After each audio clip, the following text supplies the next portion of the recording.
In general, I think I would draw your attention to an article by Sergei Viktorovich Lavrov, Russia's Minister of Foreign Affairs. It was published, as far as I recall, in a Russian newspaper. It was specifically about the fate of the Organization for Security and Cooperation in Europe. In it, he described and revealed the mechanism of manipulation that led to this. This is not all manipulation. And the crisis of today's European security, or rather the lack thereof, is not solely linked to the OSCE. It is simply a concrete example of how it all played out. And the methodology that was used. Thank you. What risks does the Russian Foreign Ministry consider key for the global system today? Uncontrolled escalation. Endless wars flaring up around Russia's perimeter. A global financial and economic shock. Or the loss of governance of international institutions due to their already marginal politicization. All of those you listed. Plus, they also exist in hybrid forms. The old ideology we discussed remains as well. The ideology of dominance by a group of countries. A kind of neo-colonialism they want to establish in various spheres: economics, science, technology, resource distribution, energy management. It is an old problem. But at the same time, there are new opportunities they are using to realize it. Therefore, it seems to me that this is a deep philosophical question. But at the same time, it seems to me that you yourself have outlined the key points. Thanks a lot.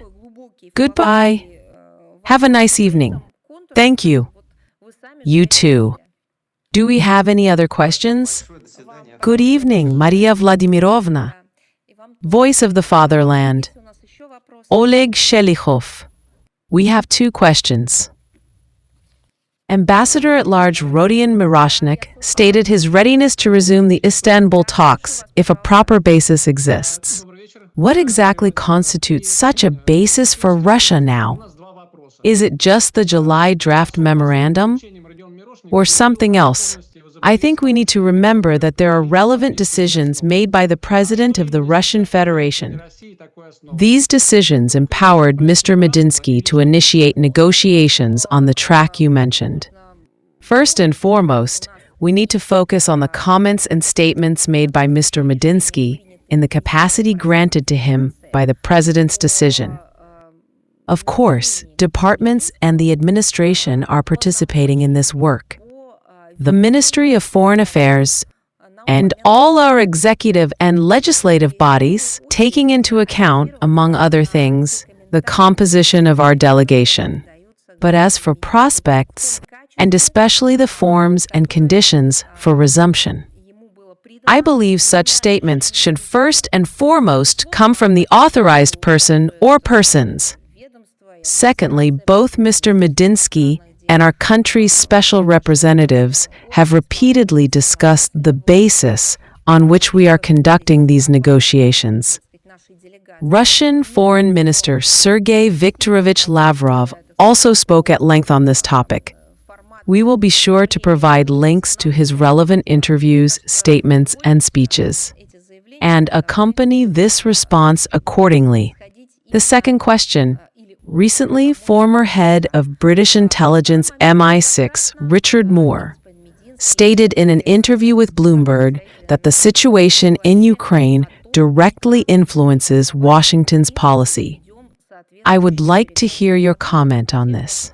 I think Washington should be the first to comment, of course. After all, they are the ones being referred to. And it would be good if both London and Washington provided details. Who is influencing whom? And how? Against the backdrop of the Ukrainian crisis. At a time when the new Washington administration is genuinely making efforts to find a peaceful resolution to the conflict, Britain is seeking to take the lead in the opposite direction by consolidating the resolve of a minority of Western countries, primarily Western Europe, to provide reckless and comprehensive support to the Kyiv regime, to counter what they describe as Moscow's allegedly destructive policies and its so-called unprovoked aggression against Ukraine, and to achieve what they call a strategic defeat of Russia. In reality, they simply want to disrupt any peace negotiations, any processes, any movement toward peace, or even discussions. It is obvious that British deep-seated structures, it is difficult to call them law enforcement, rather specialized, behind-the-scenes structures, are eager for some kind of conflict to flare up across Europe, or even beyond. Then they would begin making money and extracting benefits, as they have done repeatedly throughout history. It is clear that they lack both a resource base and their own achievements in science, technology, and space, which are now essential to step into a new era as leaders. Hence the question of how to profit. There are no more colonies. Colonial behavior is unacceptable. So, where will they get the resources and strength for a breakthrough? They have clearly forgotten how to work on equal terms over several centuries. They constantly cherish stories from their past about how they once ruled the entire world. Hence the desire and the urge to disrupt peace negotiations, to prevent peace from being established in the center of Europe in order to extract some gains. And no one doubts that the British are in charge in Ukraine. One can recall, for example, how in April 2022, the then Prime Minister Johnson forbade the Kyiv regime from signing an already initial document. He insisted that Ukraine must continue to weaken Russia, that it would receive arms, mobilize, fight, and that European countries would support it for as long as necessary. This was all a British idea. London is literally obsessed with constantly raising the stakes in the conflict and has no intention of abandoning any idea that could strengthen the anti-Russian stance of the collective West.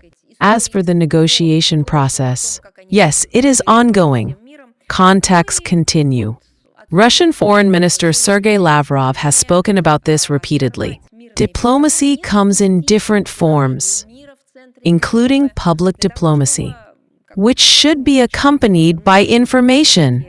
Of course, it implies openness, but there is also diplomacy that must take place behind closed doors, so that it is effective, and so that emerging processes are not disrupted. Therefore, our priority is truly the pursuit of peace. We are working towards this, and have done everything possible from the very beginning. And if anyone, God forbid, doubts this, we will remind them how we developed the Minsk agreements ourselves, and spent 7 years, or even longer, trying to implement them, calling on the international community to do the same. Let me remind you that this was not just a document drawn up by various parties. It was a UN Security Council resolution. If there are no further questions, I would like to conclude today's briefing here. If you do not mind, thank you very much, Maria Vladimirovna.